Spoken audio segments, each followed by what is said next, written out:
Hello and welcome to Frontrunner Motorsport, and today a very special look back in history to almost a year ago. In November 2019 I made a video with my predictions for the Formula E season that was just about to start. Well, now it's over, the champion's been crowned, all the points are scored, so let's take a look back at my predictions and see how right I always am. Sometimes, maybe, I don't know. Let's sit back, relax, and take a look.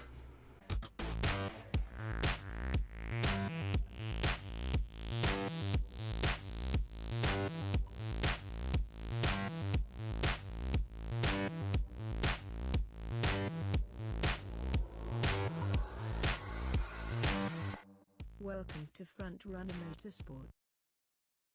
Venturi 12th and Massa 15th, Mortara 24th. I can see Massa getting on the podium once and getting a couple of points finishes, whilst Mortara will finish last in the standings with only a few points. I think it was plain for everyone to see that Massa really struggled this year. I was being very optimistic to say he was going to get a podium because he barely scored any points, only scoring 3 all year and finishing 22nd, way below where I thought he would finish. Mortara, on the other hand, I said would finish last, actually had a pretty good season, finishing 14th with 41 points, way ahead of Massa. So, I'm not a million miles out with Venturi. They did only finish 10th, I said 12th, but they did better than I ever thought they could. It still wasn't great, and Massa should probably be sacked. Mahindra 11th and Wehrlein 14th, D'Ambrosio 22nd. Both drivers will score points on occasions, but they won't do anything spectacular. Pretty much sums up D'Ambrosio's career. Utterly mediocre. I don't know what D'Ambrosio did to piss me off that day, but he had a pretty mediocre season, so I wasn't wrong. As for Pascal Wehrlein, he scored points, but was replaced by Alex Lynn for the Germany rounds, who scored pretty much the same points. Added together, they do finish 15th, so not a million miles out. GEOX Dragon 10th and Hartley 19th, Muller 23rd. He is a Formula 1 failure and it was really embarrassing and people will remember. They are going to struggle, especially as Dragon were as impressive last year as a lump of coal during the Miss Universe contest. I'm not entirely sure what that even means. They have a lot to overcome and I don't think they'll manage it. It definitely was a struggle. Dragon looked about as competent as a Reliant Robin in a touring car race, and the team almost finished last. Hartley, Formula 1 flop, yes. He did score 2 points for Dragon this year, the only 2 points they would score, but he was replaced by Sergio Sette Camara for the last 6 races, who did no better than 17th. As for Nico Müller, I think he's a really good race driver. He's doing outstanding in the DTM this year, but Formula E wasn't for him. He scored no points, did no better than 12th, and finished 23rd. I should have probably put Dragon lower down the standings, but you can get some wrong. Or all of them. Neo 9th and Turvey 16th and Marquing Ha 21st. Marquing Ha has had a few goes at Formula E and to my knowledge has not done much. And Turvey is hardly a beacon of hope. This is going to be a midfield odd point scoring year for this team. Neo would have eaten your dog for a chance to scrap for points in the midfield. I don't know what I was thinking with Mark Ha. I said he's never done anything to my knowledge. He's had 14 races in Formula E and never scored any points. He was replaced after 5 races by the disgraced Daniel Abt, who came in and did no better than 15th, which was better than Mark Ha, who did no better than 16th and finished last in the standings, 28th. As for Oliver Turvey, I feel sorry for him being with this team. He did get an 11th place in Chile, no better than that the rest of the year. The team scored no points, they have the ugliest car on the grid. Neo should just quit. Porsche 8th and Lotterer 7th, Jani 12th. Lotterer and Jani are good, competent drivers to move them up the field quickly, but they are going to struggle to run at the top at the start of the season. Lotterer will probably get a couple of podiums, maybe a win, but this will be a learning season for the Porsche team. Maybe they can come back next year with a winning car, but not this year. Hey, I got this one right. I said Porsche would finish 8th, and 8th they finished. Lotterer finished 8th as well, and I thought he'd finish 7th, so it was only one place out. But Jani was a massive disappointment. I thought he'd be a midfield point scorer. He only scored points at one round, the second to last round.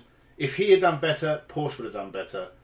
As for starting out the year slowly and moving their way up the field, Andre Lotterer did get a second place at the first race and didn't do much else the rest of the year except score regular points. All in all, it's a good platform to build on for Porsche for next year, especially with Pascal Wehrlein replacing Jani, which is a step up. Now, I got this one right, and honestly, the top of the field is a little more easy to predict, so expect me to get a lot more right from now on. TECHEETAH, Oh, God. 7th, and Vergne 4th. Hey, that was pretty close. Costa 20th. Ah, fuck. Vergne will win races and be in a title fight at the end of the year. Costa as a driver is decent, but personally I have never rated him, and I think he'll struggle with a more talented teammate. He makes mistakes and will find the midfield a tougher place to be this year. I see this as the year TECHEETAH are toppled. Well, TECHEETAH proved me wrong by a fair distance. I have no idea why I thought that they would in any way be toppled, because they weren't. In fact, if Vergne had scored 2 more points, they'd have been first and second in the championship, and it couldn't have been any better than that.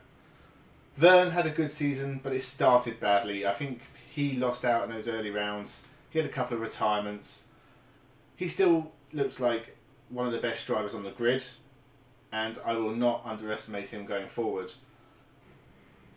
He was quite a long way off teammate Costa though, and it's probably one of the most stupid things I've ever said, thinking that Costa will finish in 20th. But I didn't expect him to win the championship.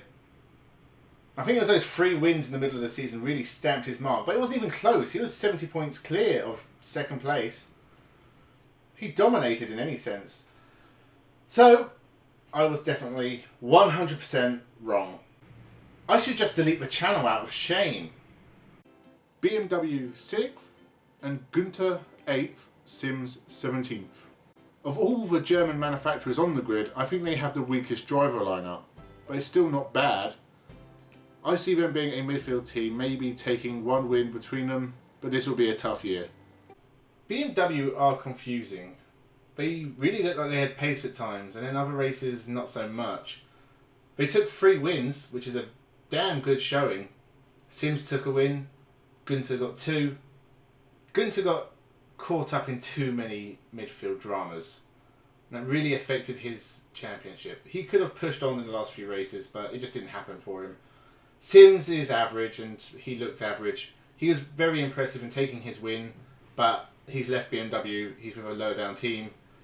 It's probably the last we'll see of him near the front. But I wasn't too far off of this one. I said BMW would finish 6th, they finished 5th. I said Gunther would finish 8th, he finished 9th. I was only 4 places out on Sims, so after that TECHEETAH disaster, I'll take this as a small victory. Nissan 5th and Buemi 3rd, Roland 18th. Buemi always does well in Formula E, and I think that will continue, with a couple of wins and a championship challenge but just falling short. If Nissan's dodgy business dealings continue, they could finish a lot lower. I can't even remember what the drama was. Maybe they brought some dodgy batteries or something. As for their season, they did really well. I thought 5th, they finished 2nd overall. Buemi, he was Buemi. This wasn't his best season. I think probably his worst on merit. He still got the points when necessary. Roland I was really harsh on. I mean, to say he'd finished 18th, he got 5th. He was only 1 point behind Buemi. Really good season for him.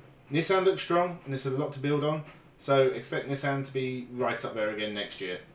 Virgin 4th and Bird 5th, Frijns 13th. Bird did not have a great year, only finishing 9th. But I suspect he will bounce back and be challenging near the top, and Virgin always seem to be the team to stick it to the big boys. Virgin are not sticking it to any big boys this year. Bird took the first win of the year, and it looked like a standard Bird year where he'll keep going, have a few accidents, but still be up there at the end of the year. He just never kicked on after that. He dropped down to 10th. Poor finish from him. Frijns, I said 13th, he finished 12th. Frijns is a great driver. He looks great in DTM. He's done some really good jobs in Formula E. I think one day he will be in a race-winning car, but I don't think that's Vergne, who are really struggling to keep pace with the bigger manufacturers. Mercedes 3rd, and Van Dorn 6th, De Vries 11th. With the might of Mercedes Motorsport program behind him, Van Dorn and teammate De Vries should be challenging near the top of the field. Mercedes were hugely impressive this year, and Van Dorn did a fantastic job to finish 2nd. I think he really deserves it. I don't think he got enough of a chance in Formula 1, and he seems to have really found his home in Formula E. He took his first win as well and improved from 16th last year to finishing 2nd this year. I predicted 6th, I was way off. De Vries, I predicted 11th, and he finished 11th, so I got this one 100% right. The Formula 2 champion. It was a year to adapt. He was up there at times, he made mistakes, but I think Van Dorn and De Vries are fantastic drivers, and Mercedes has a great team to really challenge Formula E next year. I would put them as one of the top contenders to be champion. Jaguar 2nd and Evans 1st, Calado 10th. Well, he was very impressive towards the end of last year, winning Jaguar's first race, a couple of podiums here and there. He is a driver on the rise, and honestly the momentum is with the Jaguar team. James Calado is an interesting signing. He performed well in single-seaters previously, and last year won the Asian Le Mans GT class with Car Guy Racing. It might take him some time to adapt, but I think he'll back up his teammate, and Jaguar will be challenging near the front where they belong. Well, I was way off the mark with this one. I overestimated Jaguar massively. I really like the team. I really like Mitch Evans. I liked James Calado. But it just didn't work for him this year. Mitch Evans took a win. He wasn't the same driver he was. He really seemed to be stuck in the midfield all year.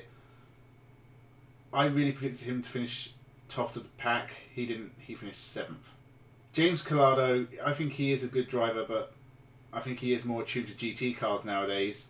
He seemed to struggle way too much. He finished 19th overall. I think he only had 1 or 2 points finishes. Not good enough. He was replaced by Tom Blomqvist in the last 2 races. He didn't score any points, didn't really feature. I think he finished 12th. Jaguar needs to do better than this. They looked way, way above this standard last year. So this has to be a massive wake-up call, or they're going to drop backwards and then disappear off the face of the earth. Audi 1st and De Grassi 2nd at 9th. Nothing like compared to teammate De Grassi though, who is always challenging near the front, never finishing lower than 3rd in the championship, and once again this year I think he will take his challenge to the last race, just being pipped at the end by Mitch Evans. Audi have never been this bad, and this was bad. Daniel Abt, forget him. He got caught cheating in a E-Series race. The whole thing was stupid. He probably shouldn't have been sacked. It's a bit petty. But at the end of the day, you're not losing too much. And you replace him with René Rast, who is a better driver in my opinion. He is a great DTM racer, 2-time champion. He is a boon to the team. Hopefully they'll keep him. But for De Grassi, this was a terrible year. He finished 6th.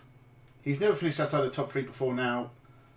Audi were just not the team that they have been over the last 5 seasons. They were not challenging near the front. They didn't take a win. This season could not have gone any worse for them, unless they all just crashed at every race at the first corner, caught fire, and then the company was dissolved. You don't expect this from Audi. You can see them in Le Mans, they were winning all the time. You expect competence at the very least. They seem to lack that this year.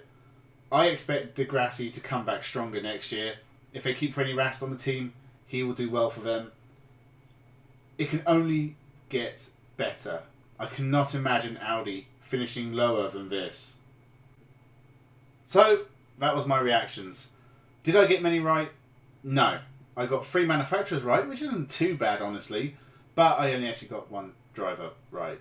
So, yeah, better luck next year. And on to next year, because it's not that far away, the start of the season. Some drivers have already been announced. We'll have to wait and see how the grid forms up. But once it does, I will be doing another prediction video. And in a year's time, we'll see how I got on again. Hopefully, I'll do better this year. And I'm not putting Costa 20th. So, with that, thank you for watching. Remember to like, comment and subscribe. I'm sure, as you saw in the pieces in this video from last year, I have improved massively. It's still not great, it's a bit echoey in here and it looks like I'm stuck in a cave. But, just like Audi, things can only get better. So, thank you for watching and look after yourselves.